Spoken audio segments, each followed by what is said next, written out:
Jamani, kuna kitu tulikuwa tunataka tuwe tunajifunza kutumia hizi simu za smartphone. Hizi simu za smartphone jamani, ni simu ambayo zina uwezo mkubwa, zinaweza kupatia pesa nyingi kupitia simu yako ya smartphone. Cha kufanya, unaweza ukatumia kufungua account yoyote ya kijamii, kama kuna TikTok, kuna YouTube, kuna Facebook.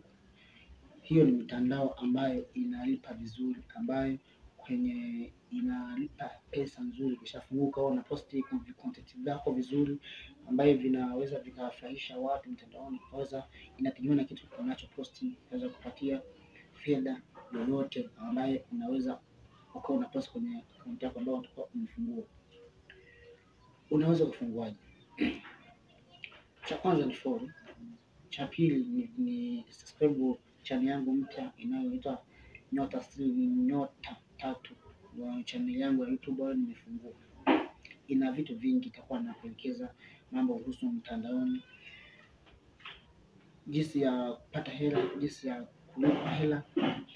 Cha kwanza uwe una account ya benki. Ikiwa na account ya benki tu hapo ni rahisi sana. Kama mimi hapa nimefungua account ya benki yangu ambayo ninatumia kupokea hela zangu kutoka mtandaoni. Natumia account ya benki ya kwangu. Unaifungua ngoja nionyeshe. Kuna hii hapa.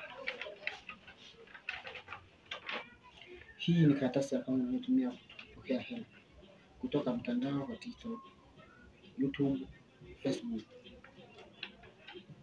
Imani, nitakuelekeza vitu vingi. Nitakuelekeza, wewe endelea kunifuatia. Asante.